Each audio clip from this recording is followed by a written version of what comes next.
যে পদ্ধতি ফ্যাসিবাদের জন্ম দিয়েছিল সেই পদ্ধতি আবার বাংলাদেশের বিচার ব্যবস্থায় ফিরে আসুক, এটা আমরা কামনা করি না, এটা আমরা চাই না।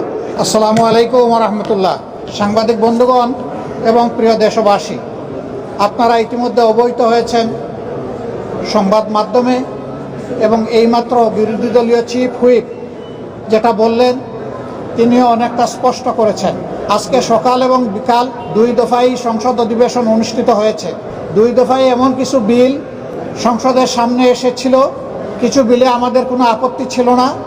আমরা মনে করি যে এইগুলা জনস্বার্থে প্রয়োজন, সেই বিলগুলোতে আমরা সম্মত হয়েছি এবং সর্বসম্মতিক্রমে সেটা পাশ হয়েছে।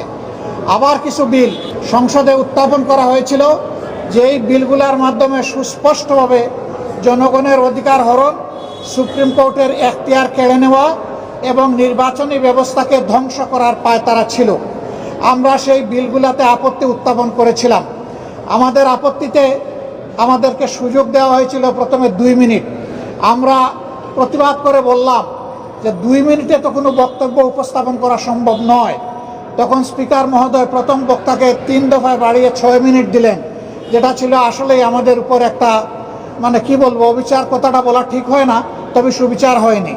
তারপরে আমরা দাঁড়িয়ে দেখলাম যে সংশ্লিষ্ট মন্ত্রী, তার কোনো সময়ের লিমিট নাই, দীর্ঘ সময় ধরে প্রাসঙ্গিক অপ্রাসঙ্গিক অনেক কথাই তিনি বললেন। আমরা তখন বললাম যে আমরা মাননীয় স্পিকারের কাছে আমরা সুবিচার আশা করি। একজনকে আনলিমিটেড টাইম পারমিট করা হচ্ছে আর আরেকজনকে 2 মিনিট দেওয়া হচ্ছে। মাননীয় স্পিকার, আমরা প্রস্তাব দিচ্ছি উভয়কেই পর্যাপ্ত সময় দেওয়া হোক। হ্যাঁ, সময় বাড়ানো হয়েছে, কিন্তু বিরোধী দলের জন্য সময় বেঁধে দেওয়া হয়েছে। 10 মিনিটের বেশি কথা বলতে পারবেন না। মন্ত্রীরা যখন দাঁড়িয়েছেন তাদের জন্য সময়ের কোনো লিমিট ছিল না, তারা আনলিমিটেড কথা বলেছে। এই রকম ভারসাম্যহীনভাবে আজকে আমাদেরকে দিনটা অতিক্রম করতে হয়েছে। আমরা জনস্বার্থে আমরা সুস্পষ্টভাবে আমাদের আপত্তি জানিয়েছি যে আমরা বিচার বিভাগকে স্বাধীন হিসাবে দেখতে চাই, আর সেই বিচার বিভাগের স্বাধীনতার জন্য বিচারক নিয়োগ এবং স্বাধীন সচিবালয় বিচার বিভাগের কায়েম অতি জরুরি, যা ইতিমধ্যে একটি রায়ের মাধ্যমেও গতকাল এটা জনগণের সামনে এসেছে। আমরা বলেছি সংবিধান এবং সর্বশেষ রায় এই দুইটাই বলে দিচ্ছে যে এই দুই জায়গায় হাত দেওয়া সঙ্গত নয়, এটি অন্যায়, এটি বিচার বিভাগের উপরে নির্লজ্জ হস্তক্ষেপের সামিল। সুতরাং এখানেও আমরা ডিফার করেছি।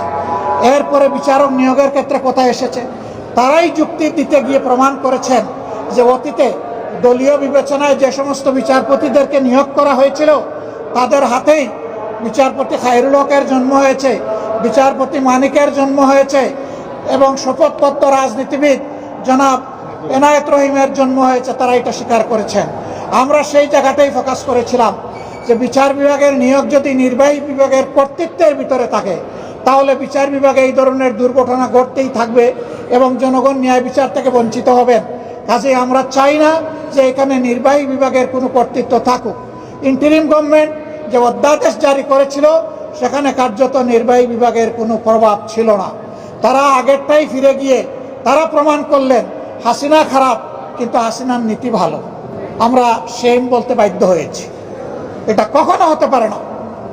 যে পদ্ধতি ফ্যাসিবাদের জন্ম দিয়েছিল সেই পদ্ধতি আবার বাংলাদেশের বিচার ব্যবস্থায় ফিরে আসুক, এটা আমরা কামনা করি না, এটা আমরা চাই না। এখানেও আমরা আমাদের তীব্র প্রতিবাদ রেকর্ড করেছি। এরপরে আপনারা দেখেছেন স্থানীয় সরকার বিল। স্থানীয় সরকারের 4টা বিল ছিল, জেলা পরিষদ, উপজেলা পরিষদ, সিটি কর্পোরেশন এবং পৌরসভা। এই সব জায়গায় বেপরোয়াভাবে অনেক জায়গায় ইতিমধ্যে দলীয় প্রশাসক নিয়োগ করে এই জায়গাগুলোকে কলুষিত করা হয়েছে। অথচ বিএনপি তাদের 31 দফা সংস্কার প্রস্তাব এবং তাদের নির্বাচনী ইশতেহার 2 জায়গায় পরিষ্কার বলেছে স্থানীয় সরকার লেভেলে যদি কোনো নির্বাচিত জনপ্রতিনিধি মারা যান অথবা কোর্টের দ্বারা সুস্পষ্ট দণ্ডিত হন সেই ক্ষেত্রেই কেবল প্রশাসক বসানো হবে, অন্যথায় নয়। এখন কোন কারণে তারা বসালেন তার কোনো জবাব তারা আমাদেরকে দিতে পারেননি। তারা মূলত এই টায়ারগুলোকে নির্লজ্জ দলীয়করণই করেছেন এবং তারও প্রতিবাদ আমরা জানিয়েছি। আমরা আশঙ্কা করছি এইভাবে বাংলাদেশের সবগুলো প্রতিষ্ঠানকে একদলীয় দলীয়করণ করা হবে। কার্যত এটি হবে আরেকটা ফ্যাসিজম, কার্যত এটি হবে আরেকটা অলিখিত বাকশাল। আমরা সেই বাকশালও চাই না, আমরা সেই ফ্যাসিজমও চাই না। এই জন্য এই ব্যাপারে আমরা সংবিধান থেকেই যুক্তি উত্থাপন করেছি এবং এই ব্যাপারে অতীতের অনেকগুলা গুরুত্বপূর্ণ মামলা, কুদরতে এলাহি বার্সার সরকার, তারপরে মাজদার হোসেন বার্সার সরকার, এই মামলাগুলো আমরা সামনে এনেছি রেফারেন্স। আমরা আশা করি এইগুলো আপনারাও জানেন। আমরা জনগণের পক্ষে, এই জন্যে জনবিরোধী যে আইনগুলো আজকে সংসদে শুধুমাত্র টুটার মেজরিটির বলে পাশ করা হয়েছে, তারই প্রতিবাদ জানিয়ে, নিন্দা জানিয়ে আমরা সংসদ থেকে ওয়াক আউট করেছি। কিন্তু আমরা সংসদ বর্জন করি নাই। আমরা যাব, জনগণের হয়ে কথা বলবো, জনগণের স্বার্থের পক্ষে অবস্থান অক্ষুণ্ণ রাখবো। জনগণের স্বার্থের বিপক্ষে কিছু হলে আমাদের কণ্ঠ আবারও গর্জন করে উঠবে জনগণের অধিকারের পক্ষে ইনশাআল্লাহ তাআলা আজিম। সাংবাদিক বন্ধুগণ, আপনারা পাশে থাকবেন। প্রিয় দেশবাসী, আপনাদের অধিকারের জন্য আমরা লড়াই চালিয়ে যাচ্ছি, লড়াই আমরা চালিয়ে যাব। কোনো অন্যায়ের কাছে আমরা মাথা নত করব না। আমরা আজকে শেরপুর এবং বগুড়ায় দুটা নির্বাচন হয়েছে।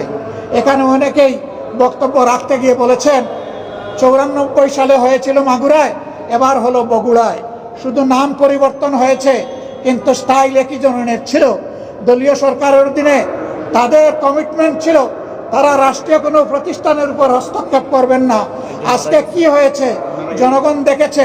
শেরপুর 3 আসনে এর আগেও আপনারা জানেন আমাদের একজন সহকর্মীকে হত্যা করা হয়েছিল, একটা উপজেলার একজন সেক্রেটারি মৌলানা রেজাউল করিমকে। প্রিয় দেশবাসী, এর মাধ্যমে প্রমাণ হয়ে যাচ্ছে যেই লাউ সেই কদু। এতদিন পর্যন্ত বিএনপির সমস্ত ভুলই ছিল মানুষকে ধোঁকা দেওয়া এবং প্রতারণা করা। তারা সেই একই ফ্যাসিজমের পথে হাঁটছে। আমরা আপনাদেরকে কথা দিচ্ছি দেশবাসী, আমরা ফ্যাসিজমকে মেনে নেব না। আগের ফ্যাসিজমকে মেনে নেয়নি জনতা, আগের ফ্যাসিজমকে রুখে দিয়েছিল। নতুন করে ফ্যাসিজমকেও যদি কেউ প্রতিষ্ঠা করতে চান, তাও ইনশাআল্লাহ জনগণকে সাথে নিয়ে আমরা রুখে দেবো ইনশাআল্লাহ। আল্লাহ হাফিজ। বাংলাদেশ জিন্দাবাদ। আসসালামু আলাইকুম ওয়া রাহমাতুল্লাহ।